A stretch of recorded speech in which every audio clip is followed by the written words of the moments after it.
Electrostatic force के बारे में पढ़ेंगे। इससे पहले चार्ज के बारे में हमने पढ़ लिया था, electrostatic force, Coulomb's law for electrostatic force, इसको हम पढ़ने जा रहे हैं। कूलॉम्स साइंटिस्ट थे, उन्होंने एक लॉ दिया था बिटवीन टू चार्जेज। इससे पहले जैसे 11th क्लास में चैप्टर 8 में हम पढ़ के आए थे gravitational force between to object having mass m1 and m2। ये 11th क्लास चैप्टर 8 ग्रेविटेशनल वाले में पढ़ा था। m1 m2 upon r square, दो object having mass m1 and m2 placed at a distance r, then force of attraction between two masses is this. ये gravitational field का force था। Similarly अब हम पढ़ रहे हैं इलेक्ट्रिक फील्ड का भी इसी तरह से है। मास की जगह में यूज करते हैं चार्ज, दो चार्ज के बिटवीन फोर्स। ये formula gravitational field, electric field और मैग्नेटिक फील्ड तीनों एक जैसी नेचर के हैं, उनके फॉर्मूले भी एक जैसे ही हैं। जैसे हमने चैप्टर 8 में जो ग्रेविटेशनल वाले में पढ़ा था, वही फॉर्मूले इस तरह से यहाँ बनेंगे। कूलॉम्स लॉ, तो पहले कूलॉम्स लॉ की डेफिनेशन बता देता हूँ। According to Coulomb's law, force of electrostatic force may be attractive or repulsive between two static point charge। Shortcut लिख रहा हूं मैं, F force, electric force between two static point charges, static point charges. Force of attraction में भी repulsive, force of attraction और repulsion between two static point charge. ये वाला point static, दोनों पॉइंट चार्ज रेस्ट में होने चाहिए। पॉइंट चार्ज जो हम डिस्टेंस कंसीडर करते हैं, उसकी कंपेयर में उसकी साइज नेग्लिजिबल होनी चाहिए, जो इलेवेंथ पॉइंट मास पड़ा था।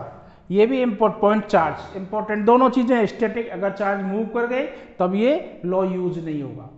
Static and point charge both are important terms. Charge rest में होने चाहिए, चार्ज पॉइंट चार्ज होने चाहिए, तभी कूलॉम्स लॉ कंसीडर होगा। तो force between two static point charge F is directly proportional to the product of two charges Q1 Q2। Force directly proportional to the product of two charges Q1 Q2 and F inversely proportional to the square of distance between them. Suppose 2 point charge Q1 and Q2 placed at a distance r, then F directly proportional to Q1 Q2, F directly proportional to the 1 upon r square, या inversely proportional to the square of distance between them. F inversely proportional to the square of distance between them. इन दोनों को combine करते हैं, F directly proportional to Q1 Q2 upon r square. अब proportional sign को हम हटाते हैं, इक्वल साइन में कन्वर्ट करते हैं, कांस्टेंट आता है। प्रोपोर्शनली कांस्टेंट यहाँ यूज करते हैं हम K Q1 Q2 upon r square. F equals to K Q1 Q2 upon r square.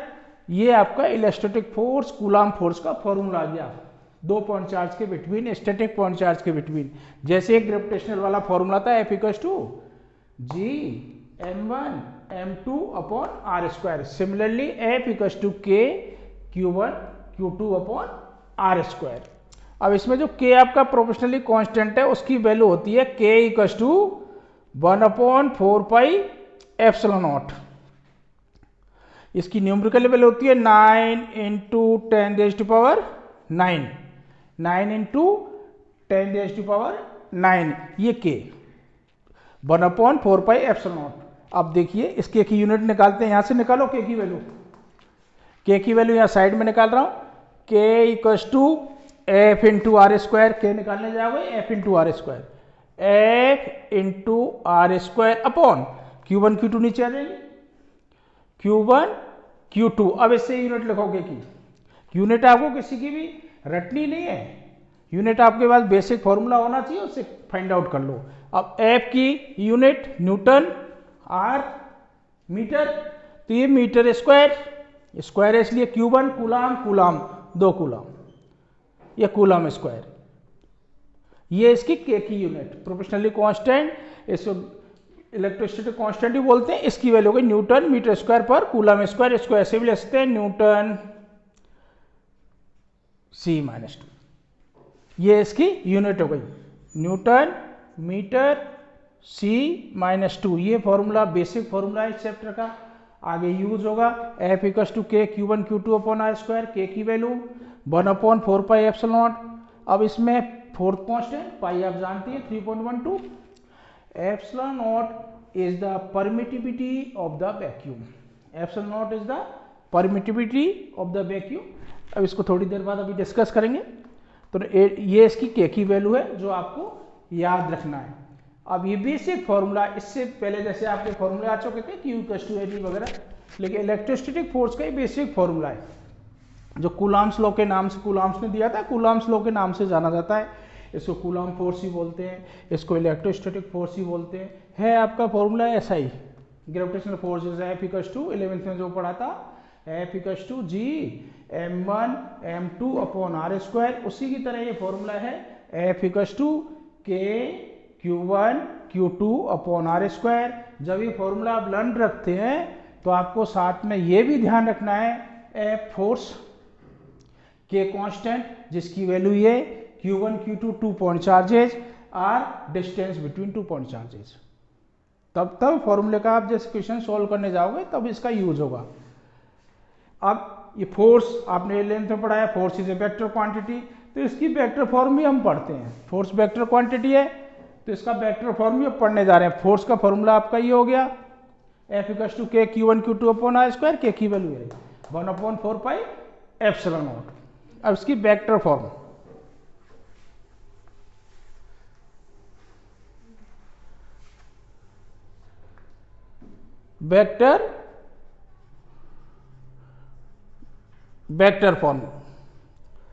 Vector form coulomb.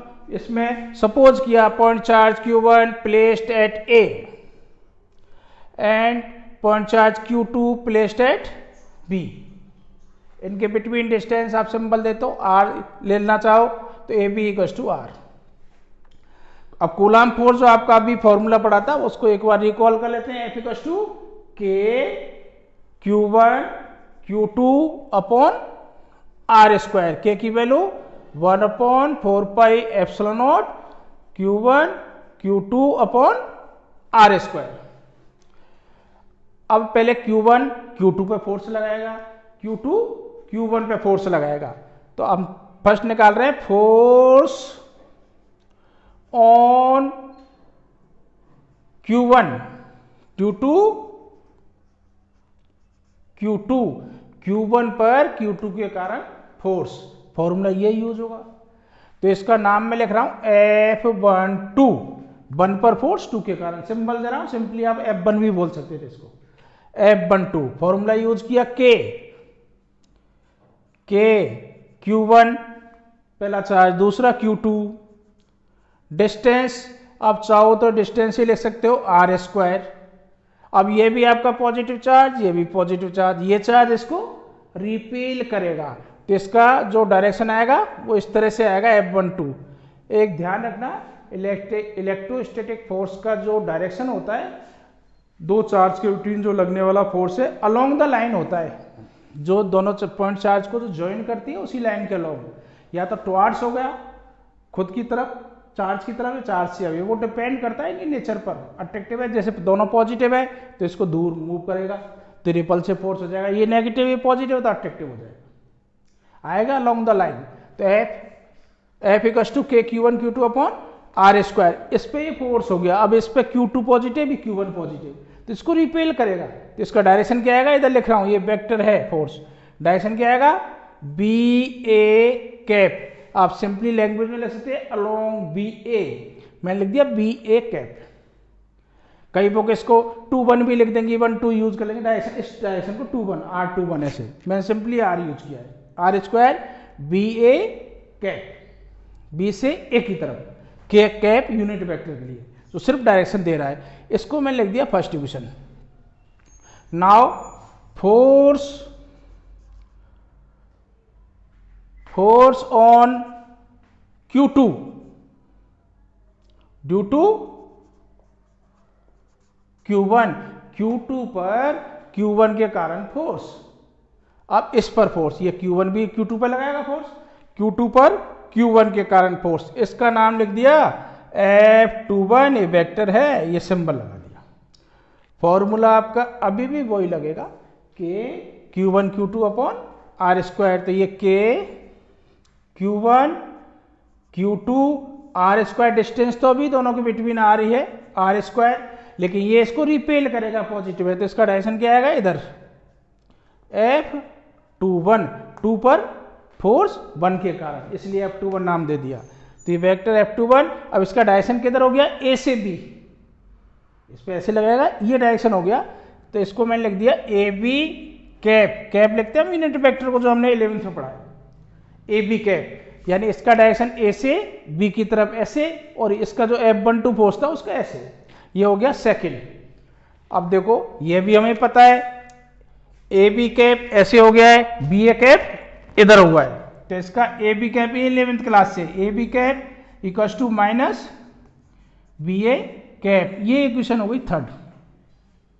ये 11th क्लास से हम जानते हैं AB कैप का डायरेक्शन ये है और BA कैप का डायरेक्शन ये है, तो एक दूसरे के अपोजिट है 180 डिग्री से, तो AB cap equals to minus BA cap. अब तीनों इक्वेशंस को एक बार कंसीडर करो, देखो ये value K Q1 Q2 upon are square, और ये वाली वैल्यू देखिए ये K Q1 Q2 upon are square, ये वाली, और ये बिल्कुल सेम, सिर्फ डिफरेंस किसका है, it means numerical value same है, सिर्फ डिफरेंस किसका आ रहा है, डायरेक्शन का, ये BA ये AB, हम जानते हैं AB कैप और BA कैप में क्या डिफरेंस है, सिर्फ अपोजिट डायरेक्शन का।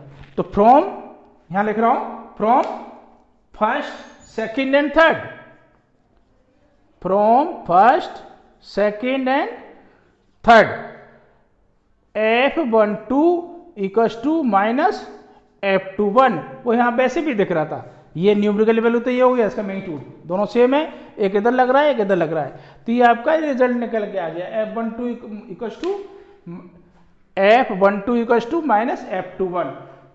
दोनों Q1 Q2 दो पॉइंट चार्ज है, दोनों पर एक दूसरे पर फोर्स अप्लाई करेंगे, लेकिन वो इक्वल एंड अपोजिट होगा, जो एक्शन रिएक्शन लॉ की तरह, equal and opposite force apply on it, ठीक है। ये इसकी वेक्टर फॉर्म हो गई। अब इसको थोड़ा आपको पहले बताया था, अभी डिस्कस करेंगे एप्सिलॉन नॉट, के कांस्टेंट था, इसमें हमने एप्सिलॉन नॉट यूज किया था, इसको बोलते हैं परमिटिविटी, इसको बोलते हैं परमिटिविटी। ये वेक्टर फॉर्म तो इजी था, ये अपने 11th में ग्रेविटेशनल वाले चैप्टर में ही पढ़ा है, वहां भी सेम इस तरह से किया था, दो ऑब्जेक्ट एक दूसरे पे इक्वल एंड अपोजिट फोर्स लगाते हैं, वहां इस तरह के क्वेश्चंस भी किए थे। अब देखो जो हमने कूलाम फोर्स में ये फॉर्मूला था F equals to K means 1/4 pi epsilon naught Q1 Q2 upon are square. एक बार फिर से आपको रिकॉल करा देता हूं, ये कूलाम फोर्स है, ये इलेक्ट्रोस्टैटिक फोर्स है, electrostatic force between 2 point charges, 2 point charge हैं रेस्ट में है, उन पे लगने वाला फोर्स है, उनके बिटवीन डिस्टेंस r है, तब उनके बिटवीन लगने वाला फोर्स ये होता है, ये के कांस्टेंट है, जिसको हमने लिख दिया 1/4 पाई एप्सिलॉन नॉट। यह एप्सिलॉन नॉट जो है that is the permittivity of the vacuum, तो टर्म यहां आ रही है permittivity,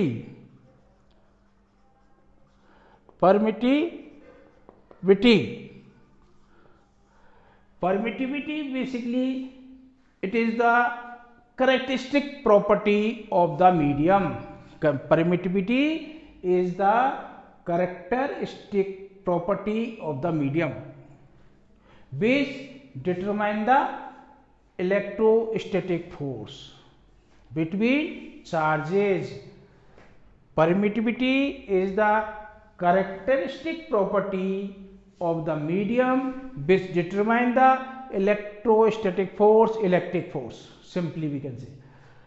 Permittivity, again permittivity is the property of the medium, is the characteristic property of the medium which determine the electrostatic force. इसका एक meaning तो ये निकला, जैसे हमने ग्रेविटेशनल फोर्स एलिमेंट्स में पढ़ा था, वो मीडियम पे डिपेंड नहीं करता है। ये परमिटिविटी यानी परमिटिविटी डिटरमाइन करिए फोर्स को, इसका मतलब इलेक्ट्रोस्टैटिक फोर्स मीडियम पे डिपेंड करेगा, अलग अलग मीडियम पे इसका फोर्स अलग अलग आएगा। तो परमिटिविटी जो वैक्यूम की हमने एप्सिलॉन नॉट यूज की है, इसकी वैल्यू होती है 8.853 भी कई ऑथर यूज कर लेते हैं, इंटू 10⁻⁻12। अब इसकी यूनिट इसी फॉर्मूले से आप निकालो, एप्सिलॉन नॉट को यहां ले जाओ और एफ को इधर ले आओ। तो देखो इसी फॉर्मूले से लिख रहा हूं, ये परमिटिविटी ऑफ द वैक्यूम, ये वैक्यूम की परमिटिविटी है। एप्सिलॉन नॉट इधर गया इसी फॉर्मूले से, जिससे आपको किसी की भी यूनिट लर्न रखनी नहीं पड़ेगी।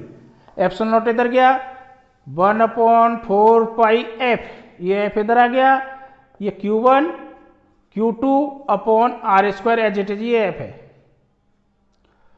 अब इसकी यूनिट लिखो, अब यूनिट लिखने जा रहा हूं, ये क्या है 1 का यूनिट है नहीं, Q1 Q2 यानी कूलाम, 2 बार coulomb square, 4 pi dimensionless unitless, F newton, R metre square, ये इसकी एप्सिलॉन नॉट की यूनिट हो गई। Coulomb square newton metre -2, newton -1 हो जाएगा, ऊपर ले जाओगे, ठीक है। तो ये इसकी यूनिट हो गई, coulomb newton dash metre square. तो यूनिट आपको लर्न नहीं करनी, आप इसको इससे निकाल लोगे। ये परमिटिविटी ऑफ द वैक्यूम है।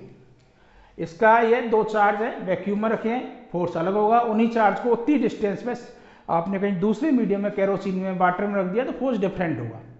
इसका ये प्रॉपर्टी है, इसका मीनिंग ये निकल रहा है। तो ये परमिटिविटी का ये वैल्यू है जो वैक्यूम है। अब किसी मीडियम के लिए बात करते हैं, जैसे ये आपका फोर्स है, force between 2 charges in vacuum, force या एयर भी बोल सकते हो simply, force between 2 point charges, 2 point charges in air. Air और वैक्यूम की परमिटिविटी नियरली इक्वल होती है, तो एक जैसा लेते हैं, वैक्यूम भी यूज कर सकते हो। तो इसको हमने सिंबल दे दिया F0।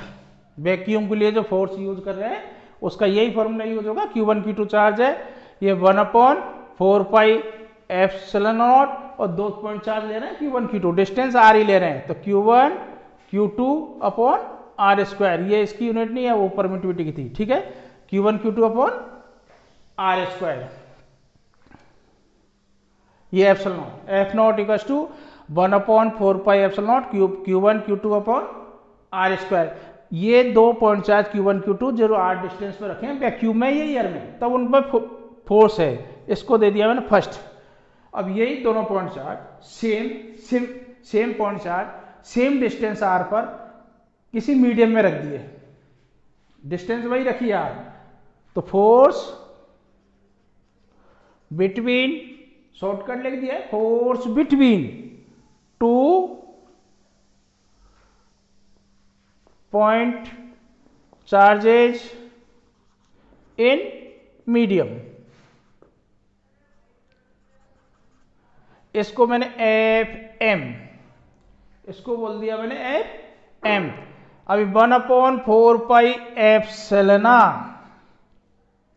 ये 4 pi epsilon, 1/4 pi epsilon. Epsilon not तो वैक्यूम के लिए था, मीडियम के लिए लिख दिया एप्सिलॉन। और Q1 Q2/r², वो सेम पॉइंट चार्ज थे, डिस्टेंस सेम, ये आपका हो गया सेकंड, ये मीडियम में फोर्स हो गया। अब फ्रॉम फर्स्ट एंड सेकंड, या second first divided by second, first equation को सेकंड से डिवाइड कर दो, तो देखिए ये तो सेम है, ये तो कैंसिल आउट हो जाएगा। F0/FM, लेफ्ट हैंड साइड में F0/FM, F0/FM, इधर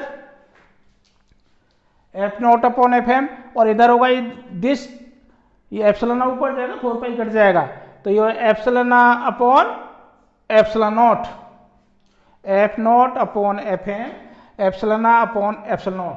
this ratio epsilon permittivity of the medium, epsilon permittivity of the vacuum. ये ऊपर इसमें एप्सिलॉन आएगा, डिवाइड करते ही कैंसिल आउट होगा और दिस अपॉन दिस बनाओ ये आ जाएगा। तो F not upon F M equals to epsilon upon epsilon nought. इसको बोलते हैं हम रिलेटिव परमिटिविटी और dielectric constant. Relative permittivity, relative permittivity और dielectric constant, dielectric constant. Epsilon upon epsilon nought, epsilon equals to epsilon R, relative permittivity और dielectric constant. और F nought 2 point charge के between force in a vacuum और F M in a medium. तो इसको कई के भी लिखते हैं, लेकिन वो K equals to 1/4 epsilon naught different K है। ये बिल्कुल डाइलेक्ट्रिक कांस्टेंट वाला सिंबल है, जो कई लोग इसको भी के लिखती हैं, उसको नहीं लिखती हैं, जो इसको हमने के यूज किया था। तो ये के इक्वल्स टू देखिए इधर F not upon F M equals to K और epsilon R known as the dielectric constant.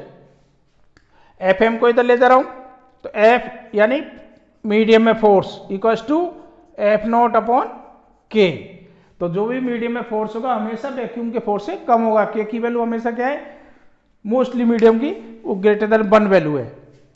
तो ये मीडियम में, इस पे बेस्ड आपके क्वेश्चंस आ जाते हैं 1 मार्क्स के। जैसे बोलेगा 2 पॉइंट चार्ज है Q1 Q2, उनकी कुछ वैल्यू भी दे सकता है जनरल।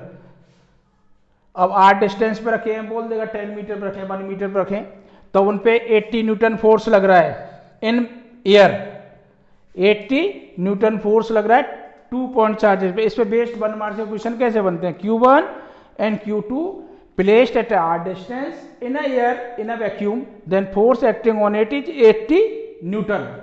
इन्हीं दोनों चार्ज को हमने वाटर में रख दिया सेम डिस्टेंस r पर, तब फोर्स कितना होगा, यानी बोल रहे हैं एफ एम बताओ। एफ एम मीन्स वाटर के लिए, इसके लिए आपको दे देगा के डब्ल्यू डाइलेक्ट्रिक कांस्टेंट या एप्सिलॉन डब्ल्यू, कई बार इसको ऐसे भी लिख देते हैं एप्सिलॉन आर की जगह डब्ल्यू वाटर के लिए।